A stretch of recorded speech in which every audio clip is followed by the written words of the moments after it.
Welcome back. Some of us just like the cold temperatures more than others. A story about a seal going for a stroll kicks off today's trending stories. It's time for our Hot Topics, brought to you by Moulin Rouge, the musical at Walton Arts Center. A public works employee in the state of Maine noticed a seal in the roadway. An officer arrived, captured the seal, returned it into the ocean. But the seal's journey was not over yet. The seal was discovered striding across the road and again was captured and released to the beach. But about an hour later, the same seal was discovered exploring a local park.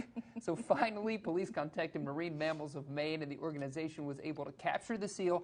And the quick update to this story is that they've discovered that it was a baby seal recently weaned from his mom, and he's going to remain in rehab until he is ready for release. Listen, don't hold this seal back. I know. Just exploring a little bit.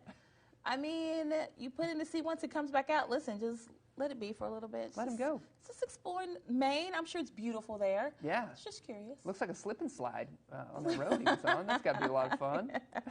All right, well, the Chiefs and the Eagles, of course, facing each other in the big game. But they're not the only ones preparing for the game coming up. Turns out Mom Donna Kelsey is going to have to pull out her custom jersey one more time this season.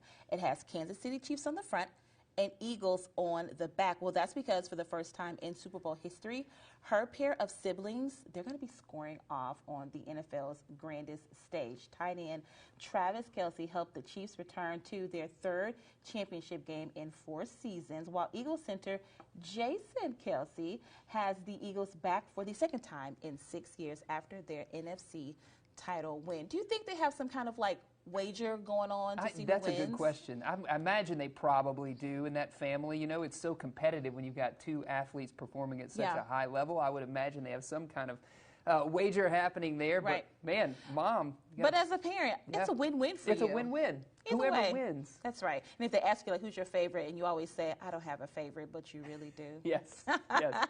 I bet it makes for interesting discussions at family gatherings like Easter or, Christmas, Thanksgiving, all that kind of stuff. I wonder if there's any, petty shenanigans as well. One wins, brings the trophy to, dinners and stuff. It's like, this thing right here? Oh, all just of these? a Super Bowl trophy? Super Bowl rings I have on my finger? No big deal. Yeah, no big deal at that'd all. be amazing, yes. Well, sad news now. Cindy Williams, who played Shirley opposite Penny Marshall's Laverne on the popular sitcom Laverne and Shirley, has died. Williams died at age 75 after a brief illness, her children confirmed. The family said, in part, quote, "The passing of our kind, hilarious mother has brought us insurmountable sadness that could never truly be expressed. She was one of a kind, beautiful, generous, and possessed a brilliant sense of humor and a glittering spirit that everyone loved." Williams was best known for Laverne and Shirley and the Happy Days spinoff, of course, that ran from 1976 to 1983. That, in its prime, was among the most popular shows on television. We're gonna make our dreams come true. Yes. Doing it our way. I can still see them in my mind and the conveyor line in the entry for that, yeah. Yes, and I loved how they always, had their initials, so. Yes, of course. Yeah. So you knew who they were. All right, well, sticking with news out of Hollywood, I'm excited about this story. The Joe Bros. Joe Bros. have been honored with a star on the Hollywood Walk of Fame. The Jonas Brothers have released several albums together, as well as solo projects. They also have starred in Disney Channel shows like Camp Rock and Jonas. Nick Jonas closed the ceremony by announcing a new album called Simply the Album.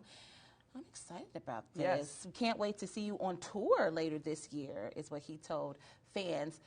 We also got to see the first peek at Nick Jonas and Priyanka Chopra Jonas, their little baby. Yeah, that's right. So they had the little baby until yesterday too. So congratulations to the Joe Bros. Yeah, awesome. that's great. Good for them. Walk of Fame, back out on tour. Jill took Pippi to see them when they came to the Walmart Amp here. I guess it was last year or the year before. So great, high energy. They deserve Maybe that. they'll come back to Maybe they will NWA. be. Who knows? Well, we did announce this previously. Of course, Trevor Noah hosting the Grammy Awards, but he says he feels more comfortable hosting the Grammy Awards for a 3rd straight year. Okay. However, the former Daily Show host still has some nervousness leading the ceremony because there are those big-time acts like Beyonce, Adele, and Harry Styles will all be looking on. Whoa. Noah will host Sunday's show, which airs from the Crypto.com Arena in Los Angeles. The ceremony will return to L.A. after relocating to Los Angeles for the first time ever because of rising COVID-19 cases and the Omicron variant. Okay, I think he was a good host for the Grammys. It's not like a huge one that I watch, but I'll definitely be tuned in, especially anything with Beyonce. I'm going to be watching. Yeah, I know. I feel like the role of a great host is just kind of facilitate the evening because we're really there to see Beyonce or whoever it is that's going to perform, right? So there's kind of like the glue holding the whole thing together. Absolutely. I mean, because, you know, Adele tickets are so expensive, this is really the only way I can see an Adele concert. That's so right. I just turn the lights off and act like, you know, I'm at her Vegas residency. Yes. Yes. Okay, well, this is an interesting story. Michael Jackson's 26-year-old nephew, Jafar, is going to be playing him in an upcoming biopic. Yes. Okay, I'm interested in this. There hasn't been, I feel like, a lot of movies about Michael Jackson, so hopefully this can be done right. It's going to be directed by Antoine Fuqua. Jackson is the second youngest son of Jermaine Jackson, Michael's brother. He's put out music of his own in 2019. He released his debut single, Got Me Singing. Michael will be the Jackson's acting debut. The film will be an authorized portrait of the pop star who died in 2009 and is set to begin shooting this year. So I love that they put that it was authorized because a lot of times you see a lot of the films about people who have passed and they're unauthorized, which means they haven't had any contact with the family or anybody who knew them best. Yeah. So this is an authorized one. So hopefully that the family, they're working with the family kind of hand in hand to tell Michael's story. Yes, and I love it. I love that family is involved in telling that story. Yeah. You know, it's cool. Yeah. Jafar, I can't wait to see what you do on the screen.